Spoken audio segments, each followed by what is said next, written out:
All right, let's do this.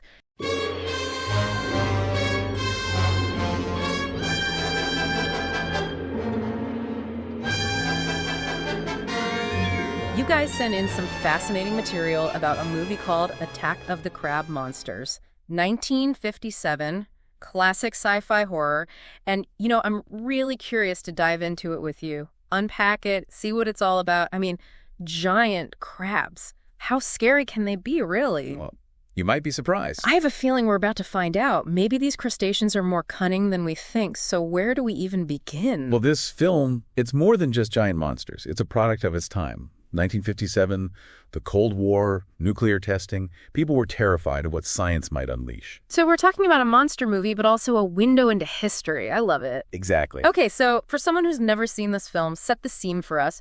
What's the basic premise? I know we've got scientists on a remote island. Right, but it's more than just a simple setup. These scientists, they're there to investigate a vanished expedition. And the island itself is, well, vanishing. Vanishing how? Disappearing, literally. And the first expedition, they didn't just disappear. Not a trace of them left behind. Spooky. We also got a source here, a journal entry. Mentions these giant worm-like creatures. Definitely adds to the mystery. Right, and this is where those Cold War anxieties really come in. Think about it. 1957, the world's dealing with nuclear testing, radiation. Those fears seep into the film. They make the giant crabs even more terrifying. Mutated, maybe? Right. Superpowered by nuclear fallout? That would explain some things. Yeah. You mentioned they're intelligent, too. What's that all about? This is what makes Attack of the Crab Monsters unique.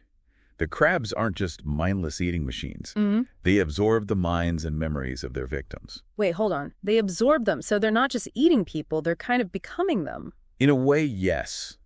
And they use that to their advantage. Imagine hearing the voice of someone you trust, only to find out it's a giant crab, using their voice as bait. Oh, that's messed up. Okay, now I'm starting to see the horror element here. It's not just a physical threat, it's psychological. You could lose yourself, your identity. Exactly, and this film is a masterclass in suspense. Roger Corman, the director, he was very deliberate about keeping the audience on edge. Every scene makes you wonder, what's next? Who's the next victim? Makes sense. We saw an article calling it an experiment in nonstop suspense. It definitely works. Yeah. But it's not just the mind games, right? There's the whole disappearing island situation, too. You got it. The island is literally sinking into the sea. Creates a ticking clock for our characters. Yeah. They're not just fighting the crabs, they're fighting against time. It's like the ground is literally disappearing beneath their feet. Talk about raising the stakes. Although in one of the video essays you sent, they break down how they did that disappearing island effect. It's basically miniature models blowing up. Oh, yeah. I mean, it's obvious, but somehow it works. That's Roger Corman for you. Master of making a little go a long way. Remember, this film was made for only $70,000. That's wild. $70,000. It's amazing what they were able to do. Speaking of budget, those crab monsters themselves, how did they bring them to life? I gotta say, from the stills I've seen, they look more charming than terrifying. Oh, they're definitely a product of their time. Right. But that's part of the charm, isn't it? That low-budget aesthetic, the slightly clunky movements, all adds to the B-movie feel. Oh, absolutely. And there are those Yeah. moments, like that scene where you can see tennis shoes under the crab suit. Little imperfections like that. Right. That makes it so memorable. But they do pull off some genuinely scary moments. Yeah. Like that crab claw suddenly appearing out of nowhere. It's all about using what you have to its fullest potential. Clever camera work, practical effects. Corman was a visionary. He knew how to create tension, surprise, without relying on expensive special effects. Sometimes what you don't see is what's truly scary. About those practical effects, I read that Paul Blaisdell, the famous monster maker, he turned down the job because of the budget. Yeah. Do you know who actually made the crab suits? Yeah, they only had $400 to build that crab, so they had to bring in a prop company instead. $400. Can you imagine trying to make a menacing monster with that? That's insane. I can't wait to see it all on screen. But before we do that, let's talk more about Roger Corman himself. This film seems like a classic example of his directing style. Dynamic camera work, location shooting, making the most of what you have. You're hitting all the key points. Yeah. Corman was incredibly efficient. He'd often make several films a year. He was a true pioneer in independent filmmaking. Not afraid to take risks either. I mean, mind-absorbing crabs. Pretty out there, even for science fiction. It makes you wonder, what if they had escaped the island? Like they threatened to, reach the mainland? Now that is a thought-provoking question. Right. Imagine These creatures infiltrating society, taking over minds, manipulating events from within. Speaks to those Cold War anxieties we talked about. Okay, now I'm officially freaked out. But before we go too far down that rabbit hole, let's talk more about the production. We know it was shot quickly. But what about the actors? What was it like working on a set like that? Well, according to Russell Johnson, he played the technician, Hank Chapman. He said the shoot was closer to 2 weeks, not 1. Oh, really? 2 weeks is still incredibly fast for a feature film, especially with all those locations and effects. It must have been a whirlwind. But those limitations, maybe they forced everyone to be more creative. Absolutely.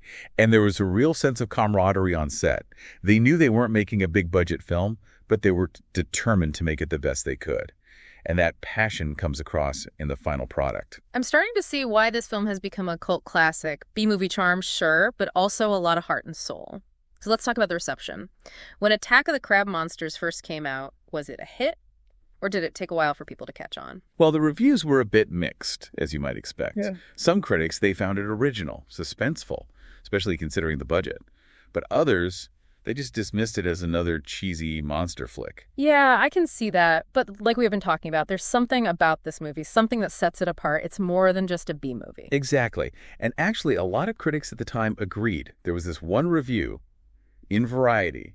They said, it isn't believable, but it's fun.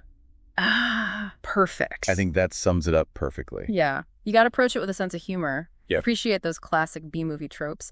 But there's real depth there, too. There is. We touched on the environmental themes earlier, but I think it's worth exploring them a little more. Those crabs systematically destroying the island, that's not just a random plot device. It adds a whole other layer of anxiety. You're right. This was the 50s. People were starting to realize that we humans could really damage the natural world. It's almost like Corman was foreshadowing the environmental concerns we have today. Exactly. The crabs destroying the island, it's a metaphor. Human impact on the environment. And the fact that they're mutated by nuclear testing, that adds a whole other dimension, it's a cautionary tale about the unintended consequences of science. Makes you think about that question you raised earlier.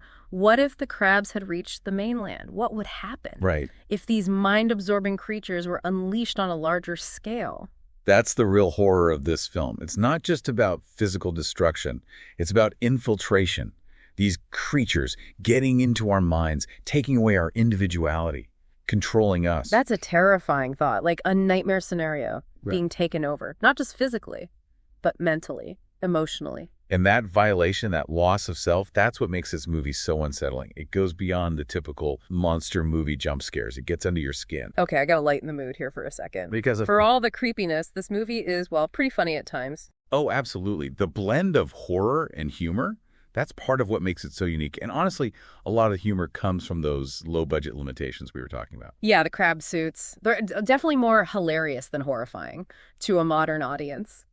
And then you have those moments like the seagull suddenly appearing after a character says how quiet the island is. Come on. It's classic Corman. He embraced those imperfections. And I think that's part of why the film has lasted. It doesn't take itself too seriously. It invites you to laugh along. It's pure B-movie fun, but with that undercurrent of intelligence, social commentary, it's a really interesting mix. It really speaks to the talent involved, not just Corman. The screenwriter, Charles B. Griffith, too. Oh, yeah, Griffith. One of the articles mentioned Corman gave him a challenge for this script. Every scene had to have suspense or action. Sounds like he nailed it. He did. And that's one of the reasons Attack of the Crab Monsters is so captivating. It never lets up. Thrills, chills, and humor. Masterclass in storytelling. But I'm curious about the actors. Did any of them go on to do bigger things? Actually, yeah. Russell Johnson, who played Hank Chapman, he became pretty famous as the professor on Gilligan's Island. No way. Yeah. I never would have guessed. I guess Attack of the Crab Monsters was just stepping stone. It seems like it. Hmm. But his performance here is great. He really sells the character, Yeah. Hank, the technician, trying to keep everyone safe. And his chemistry with Pamela Duncan, she played Martha Hunter. It's believable. Their relationship adds a human element to the story, which is important when you're dealing with, well, giant mind-controlling crabs. Speaking of the ending, it's satisfying but also bittersweet. Hank, he sacrifices himself to destroy the last crab. Heroic, but... Yeah, that final image, Dale and Martha clinging to that last piece of the island, haunting. It is. Hopeful but also uneasy. Yeah, they survived, but the threat is still out there. It reminds you that nature can be unpredictable, dangerous. and our actions have consequences. So how do you think Attack of the Crab Monsters has affected science fiction? Did it leave a mark? Oh, definitely. For one thing, it solidified Roger Corman's reputation. Master of low-budget filmmaking. He showed you could make entertaining genre movies without spending a ton. And he inspired other filmmakers. Some of them went on to be huge in Hollywood. But what about the film itself? Any specific elements that influenced later movies?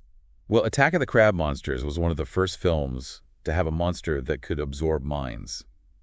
That concept, it became a staple of sci-fi and horror, Star Trek, The Thing, so many others. Wow, that's amazing. This low-budget creature feature had that much of an impact. It's a testament to the film's originality, its ability to tap into those primal fears.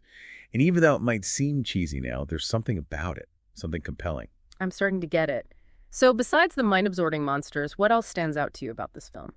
The sound. The way they use sound to create suspense, atmosphere, really effective, especially considering the technology they had back then. Oh, now I'm intrigued. Tell me more.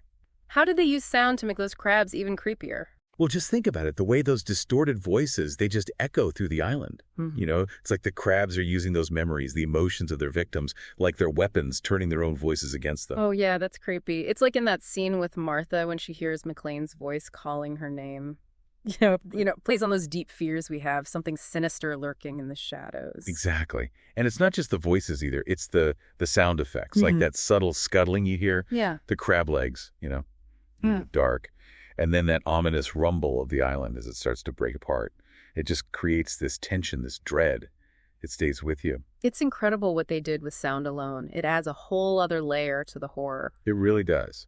It shows you that you don't always need those fancy visuals to create a truly immersive experience. Sometimes what you hear can be way more unsettling than what you see. So we've talked about the film's themes, the production, its reception, and legacy. But where does Attack of the Crab Monsters fit within Roger Corman's larger body of work? It's considered one of his most iconic films. It really showcases his style. The low budget, the fast-paced storytelling, those unconventional ideas. And even with those limited resources, he created something entertaining and thought-provoking. He took the B-movie genre and he elevated it, added atmosphere, social commentary. So it's safe to say Attack of the Crab Monsters, cheesy effects, and all deserves its place in sci-fi history. Absolutely. It continues to entertain, inspire. It reminds us that the most memorable movies, sometimes they come from the most unexpected places. You know what? I'm convinced I'm going to have to watch it again. I think you'll appreciate it even more now. And I think so too. And to all our listeners out there, if you're looking for a classic creature feature, Attack of the Crab Monsters is worth checking out. Just be prepared for some cheesy special effects, a few laughs, and a whole lot of suspense. Thanks for joining us on this deep dive into Attack of the Crab Monsters. Until next time, keep exploring and keep diving deep.